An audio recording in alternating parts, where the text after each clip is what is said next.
Welcome to our channel where we take complex subjects and make them easy to understand.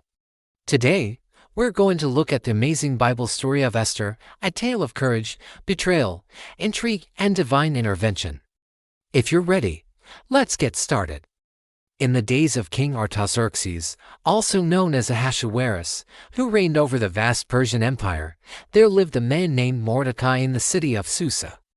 Mordecai was a Jew who had been taken captive during the Babylonian conquest of Judah along with many others. Despite their exile, Mordecai remained faithful to God and kept the Jewish laws and traditions. He took in his cousin, a young woman named Hadassah, and raised her as his own daughter. He taught her the ways of the Lord and ensured she grew up to be a beautiful and intelligent young woman. Meanwhile, King Xerxes was holding a 6-month-long feast in the capital city of Shushan. It was a celebration of his military victories and the wealth and power of his empire. One night, the king decided to show off his wife, Queen Vashti, to his guests. He commanded that she come and display her beauty for everyone to see. But Queen Vashti refused to obey the king's command. She didn't want to be paraded around like an object for the amusement of the king and his friends. So the king was furious. He couldn't believe that his wife had disobeyed him. And to make an example of her, he decided to get rid of her.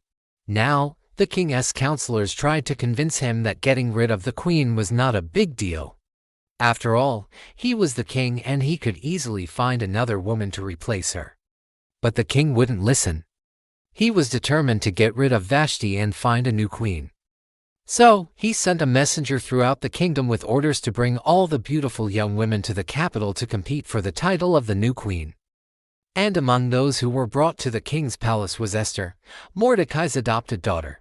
When it was Esther's turn to go before the king, she didn't use any special beauty treatments or expensive perfumes to attract attention. Instead, she simply did her best to look beautiful in her own way.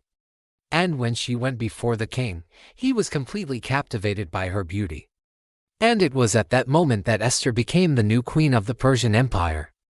However, unbeknownst to Esther and the rest of the people, a plot was already underway against the Jewish people who lived in the kingdom. The mastermind behind the plot was a man named Haman. He was the king's advisor, and he held great power in the kingdom. Haman hated the Jews because they wouldn't worship the gods of the Persians and follow the customs of the land. For him, the Jews were an annoyance and he wanted them gone. One day, Haman asked the king to give him permission to destroy the Jews.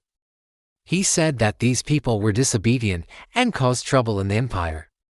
And the king agreed to his request without even thinking twice. Haman was overjoyed and immediately began making plans to carry out his evil scheme. He set a date for the massacre and sent messengers throughout the empire to tell everyone to get ready. When Mordecai heard about Haman's plan, he was shocked. He couldn't believe that someone would want to hurt the Jewish people. So, he decided to ask Queen Esther to do something about it. But she didn't want to get involved. She was afraid that if she went to the king, he might get angry and hurt her. But Mordecai kept telling her that this was a matter of life and death, and that she had to do something. Finally, Esther agreed to go to the king and try to talk him out of carrying out the plan. But she knew that this was dangerous and that she could end up losing her life. As Esther got ready to face the king, Mordecai continued to remind her of how important this was and how much was at stake. He told her that she had become queen for such a time as this, that God had placed her in the palace for a reason.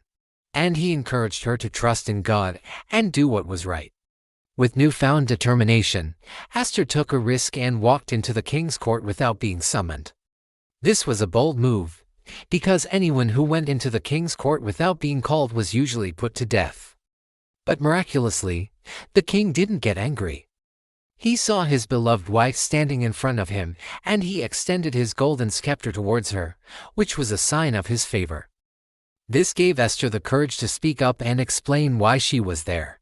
She told the king that she hadn't come to complain or cause trouble. Instead, she wanted to invite him to a banquet along with her uncle, Mordecai, and her enemy, Haman. The king accepted the invitation, and Esther hoped that this would be a chance to talk to him about what was happening in the kingdom. During the banquet, Esther didn't immediately reveal her true intentions. Instead, she invited the king and Haman to attend another party the following night. At this party, Esther finally explained that she was a Jew and that her life was in danger along with the lives of her people. She told the king about Haman's evil plan and showed him the letter that the king had sent throughout the empire ordering the genocide of the Jews. The king was shocked and horrified to learn that his advisor had betrayed him in this way. He couldn't believe that someone would plan to destroy his Jewish subjects without asking him first. Filled with remorse and anger, the king immediately sent for Haman and confronted him about his actions. Haman was terrified when he heard what Esther had told the king. He realized that his secret plan had been exposed and that the king was very upset. In a desperate attempt to save himself, Haman tried to blame others for his actions, but the king wasn't having it. He was furious and demanded that Haman be put to death. And just like that, Haman, who had planned to destroy the Jewish people, ended up being destroyed himself. After the king heard the truth about Haman, he realized how wrong he had been to listen to his advisor's evil advice. He apologized to Esther and the Jewish people for what he had done and promised to protect them from harm. The king also rewarded Mordecai for his bravery and loyalty, making him governor over the province of Judah, second only to the king. And from that day forward, the Jewish people were allowed to live in peace and celebrate their freedom from the evil plot of Haman. Every year, they celebrate the holiday of Purim to remember the story of Esther and how God delivered them from certain death.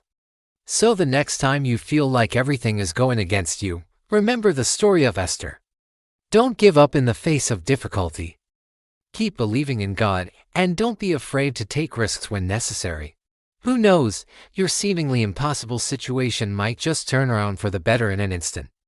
Alright, guys, now it's time for some fun. Here are some questions to help you think more about the amazing Bible story of Esther. 1. How do you think Esther felt when she found out that her people were in danger? What would you have done if you were in her shoes? 2. Why do you think Haman hated the Jews so much? Do you know anyone who hates you for no good reason? How did you react to that? 3. How do you think the king felt when he realized he had made a mistake? Have you ever apologized to someone you had wronged? Did they forgive you? 4.